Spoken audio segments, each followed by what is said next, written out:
Ah, la Deschamps touch. C'est ça, la Deschamps touch. On ne domine pas le match, on se fait bousculer en première mi-temps et en prenant une leçon de foot. Et à la fin, on gagne, la Deschamps touch. Ah, qu'est-ce qu'il y a à dire sur ce match-là? Parce que quand tu vois la première mi-temps, là, tu te demandes encore qu'est-ce qui s'est passé pour que les gars, là, ne puissent pas prendre même 2 ou 3-0 et tout. Mais, force est de constater aussi que la Belgique, c'est pas le complexe d'infériorité. Les Belges ont un complexe d'infériorité avec la France, hein. C'est fascinant. Même quand ils dominent, même quand ils ont l'avantage, même quand ils dominent. Penalty de Timance, là, c'était évident qu'il allait rater. Quand tu vois un peu son langage corporel, là, bon, ça a été le tournant du match. Ouais, il est arrivé ce qu'il arrive. Deuxième mi-temps française était un peu mieux que la première, parce que la première était catastrophique. Je n'avais même pas compris comment les gars l'ont pu encaisser. Ont pu être devant la première mi-temps. C'est truc, ça c'est même marquant, ça. Regardez le milieu de terrain même, tu peux dire.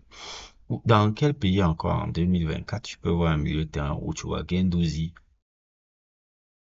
Tchouaméni et c'était qui, c'est Koné ou Foufa, je sais plus comment ça s'appelle le gars, le Dreadlocks. C'est Koné, je sais plus. On pouvait avoir un milieu de terrain comme ça.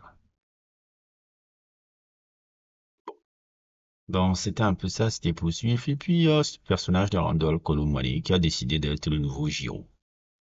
Comme d'habitude, Randall Colomwani est critiqué. Randall Colomwani, on voit pas son truc. Mais en équipe de France, il plante.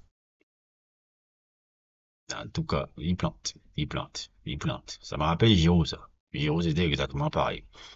Il n'avait pas forcément, à un moment donné dans sa carrière, Arsenal, Chelsea, il ne trouvait pas forcément de temps de jeu. Et dès qu'il venait en équipe de France et qu'il était soi-disant hué, le mec il finissait toujours par planter des buts. Ouais, je vois Randall Colomani un peu comme ça, venu sur la pointe des pieds. Et pourquoi pas peut-être avoir une carrière intéressante en équipe de France. Mais bon, je me dis que ça sera possible qu'avec Deschamps, parce que ça s'explique aussi pourquoi Randall Colomani s'épanouit dans le style là. Quand tu vois son style de jeu, il ne peut que s'épanouir. Quand tu vois son style de jeu, il ne peut que s'épanouir. Là. C'est pas quelqu'un, c'est pas quelqu'un qui ne peut pas, par exemple, dans le style que Luis Enrique joue, un joueur pareil, ne lui est d'aucune importance dans le style, dans le truc, parce que c'est un joueur d'impact, c'est un joueur de surface, c'est un tout physique, il a une technique assez limitée. Donc, c'est pas vraiment les gars que Luis Suarez, Luis Enrique, quand il regarde, il a les yeux qui brillent.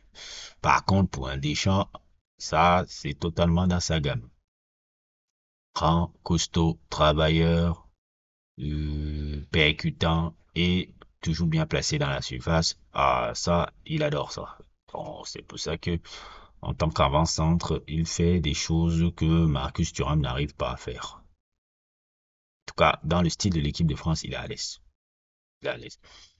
S'il va entrer dans la longue liste des joueurs qui brillent en sélection, mais qui sont un peu banals en club, ça peut arriver.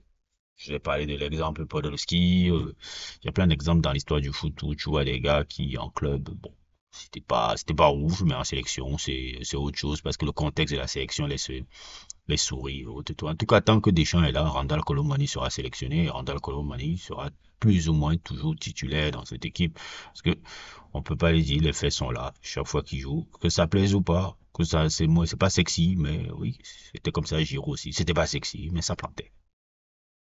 Ça plantait. Tant que tu plantes, on demande à un neuf de planter des buts. Et si tant qu'un neuf plante des buts, moi, je vois pas le truc. Donc, cette équipe de France, là encore, se donne du répit. Ils ont 6 points. Ils ont 6 points. Je crois ils ont quoi? Ils ont 9 points là? Je sais pas. Ils ont gagné combien? 9 points déjà? Ou je sais pas si 6 points ou 9 points. Mis à part la défaite contre l'Italie un peu qui était truc. Plan comptable, ils sont bien placés. Mais je dis l'équipe de France c'est pas arrangé, hein.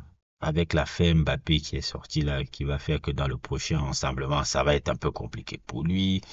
Deschamps n'a vraiment pas la même mise sur cette génération-là, parce que ça se sent c'est une sorte de reconstruction qui se passe.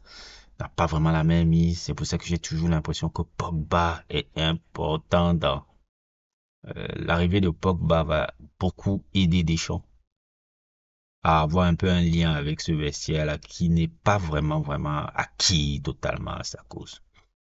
Donc, c'est pas quelque chose que je veux, hein. Voilà. Pour moi, je veux qu'il quitte et qu'on voit autre chose. Mais, puisqu'il est là, si Deschamps a plus un classique, Pogba, il n'a qu'à faire quelques matchs et il doit revenir là-bas. Parce que il n'y a que lui qui pourra faire que tu as, tu as un discours, tu as un relais dans ton vestiaire. Parce que le relais, tu ne l'as pas. Tu n'en as plus, tu as personne assez jeune là, ne t'écoute pas. Tu as besoin d'un gars comme Pogba. Si Pogba revient, ça va résoudre beaucoup d'équations. Parce que là où je vois, là, même si vous voyez les victoires et autres, tout, je vois un truc de mur. Donc, on verra. Et puis, on va quand même parler un peu du Cameroun, un peu. Le Cameroun qui fait des éliminatoires assez excellents sur le plan comptable. Je dirais même aussi. Et 9 points, ce pays-là, moi, je ne sais pas comment le expliquer. Ils sont dans une période absolument noire de leur foot en termes avec tout ce qui se passe à l'Africa Foot. Mais les mecs s'arrangent quand même. Mais les mecs s'arrangent quand même comment dire, à réussir à faire un sans faute en éliminatoire, parce qu'ils ont 9 points. Le jeu, bon, il est toujours, il est toujours aussi strict, hein, mais ils sont là, ils ont réussi à se qualifier pour la CAN. C'est le football camerounais aussi, c'est son histoire. On fait le Hemley, on fait le Duc, on est dans le désordre, mais on arrive à se qualifier parce que bon, le football au Canafrique, ce n'est rien pour nous. Tant qu'on est des guerriers, on va passer dans cette philosophie du foot là qui me fatigue depuis plus de 30 ans. Après, tu vas voir les gens sur ouais, on est le continent, ouais, le Cameroun, personne nous peut, bla bla bla bla bla bla, alors qu'on ne regarde pas les conneries qui se passent à la fédération, alors qu'on ne regarde pas. On n'arrange rien, que le sélectionneur est là, donc tout est dans l'à peu près, de l'à peu près, de l'à peu près, de l'à peu près. Mais quand il y a les victoires, on ferme les yeux, ça ne dit plus rien. On continue toujours dans notre truc et même le public commence à dire, donc vous voyez, il n'y a jamais dans ce pays une véritable réflexion sur le football. Jamais. Jamais. On n'essaye jamais de réfléchir sur le football comme on est. Jamais. Parce que le moment où on gagne, ces réflexions-là disparaissent. C'est pour ça que je dis, je n'aime pas quand on gagne beaucoup au Cameroun. Parce que ça permet toujours de masquer toute l'incompétence qu'il y a dans les institutions. Eto essaie d'amener de l'ordre dans ces institutions, mais il n'est pas, euh, il n'est pas aidé. Il n'est pas aidé. Vous savez tout ce qui lui arrive un peu là-bas avec toutes les manigances politiques qu'on veut lui faire. Mais moi, je dis qu'on fasse un peu.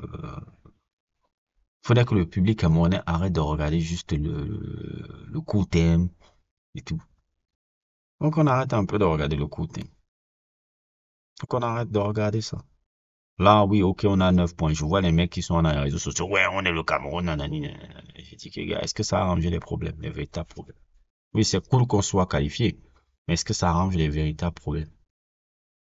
Est-ce que ça arrange les véritables problèmes? On va encore me dire que je suis anti-camerounais. C'est que non, moi, je fais la même chose avec l'équipe de France. Je dis, c'est pas la victoire là qui explique là. Il y a des gros soucis là. Mais vous, c'est seulement quand ça se clash que vous voyez ce qu'on dit. Tant qu'on ne fera pas une véritable refonte du foot de ce pays, des types de footballeurs qu'on forme et des types de formations qu'on doit faire, Moi, je ne serai jamais en train de supporter cette équipe du Cameroun, là. On peut gagner 6 cannes, 7 cannes, je m'en fous. Tant qu'on aura toujours ce style-là et toute cette politique d'à peu près là, moi, je ne serai jamais derrière l'équipe du Cameroun parce que on est toujours en train de faire la victoire de l'incompétence. On met les joueurs, les gars font le MLE, ils gagnent. Après, on dit qu'on est le continent, alors que quand tu regardes les fédérations, quand tu regardes les études, quand tu regardes les centres de formation, rien n'est fait. Si pour vous, vous aimez seulement le football camerounais comme ça, moi je n'aime plus. Moi je suis fatigué de ce football-là depuis 30 ans. Je suis fatigué de ça depuis 30 ans. Parce qu'on peut penser autre chose un peu dans le foot de ce pays. Mais bon, quand on le dit, on est forcément des impatriotes, des zozos, des trucs. Parce que pour vous, comme quelqu'un me disait, il n'y a que la victoire qui compte. La victoire ne dit pas tout. Je dis toujours ça, la victoire ne dit pas tout. C'est pas parce que tu gagnes que tu as raison et que tu c'est la finalité de quelque chose. Non. Dans ta victoire, il doit avoir Moi, je suis pour que la victoire soit construite. Construite sur des bases saines, sur des bases viables d'un football qui a été mis en place autour d'une politique de formation des jeunes, d'une politique même d'une DTN qui a une vision pour comment on va former les jeunes de ce pays, comment on va former les jeunes Camerounais de ce pays dans le football, dans quel style, dans quel profil de joueurs on doit recruter dans les centres de formation pour relever le championnat et tout. Pas sincèrement le truc où on gagne la canne pour petit parti narguer les autres pays africains et venir dire qu'on est le continent. Je m'en fous de ces conneries-là. Je vous dis, hein, que le Cameroun gagne une sixième canne, ça me dit rien. Ça me dit absolument rien. Ça me dit absolument rien. Il y a 20 ans, 22 ans, on a fait pareil avec la génération Ito, là. La génération Boma, Ito, etc. On s'est caché, on a masqué l'incompétence de l'institution par cette génération, cette génération géniale là, qui n'était pas forcément ouf dans le style, mais qui était une génération de champions. On s'est les fédérations camerounaises, la fédération camerounaise s'est cachée, a caché son incompétence derrière cette génération là, qui avait tout pour gagner la Coupe du Monde en 2002. Tout. Et c'est ça qui nous a fait on prend le couac de 2002. Cette incompétence là. Alors qu'on avait tout pour gagner la Coupe du Monde l'année là. Et ça nous a privés de ça, cette incompétence. Quand je vois Eto'o, je sais que c'est quelque chose qui le marque beaucoup. C'est pour ça qu'il veut essayer de professionnaliser un peu ce qui se passe dans la fédération. Mais bon, vous, au Cameroun, vous vous en foutez de ces conneries-là. Tant qu'on gagne, oh ouais, on est le continent. Bon, bref. Mais bon, moi, je ne suis que le petit gars qui fatigue, mais juste le moment où on perd, on dit, ah, mais en fait, Jean-Jacques avait raison. Ben oui, puisque vous êtes toujours dans le court terme, ne regardez jamais le long terme. Quand un gars, moi, je regarde le long terme. Donc, quand je regarde le long terme, je vois qu'est-ce qui est mauvais. Pas. Bref, n'hésitez pas à liker, n'hésitez pas à vous abonner et à plus pour d'autres aventures.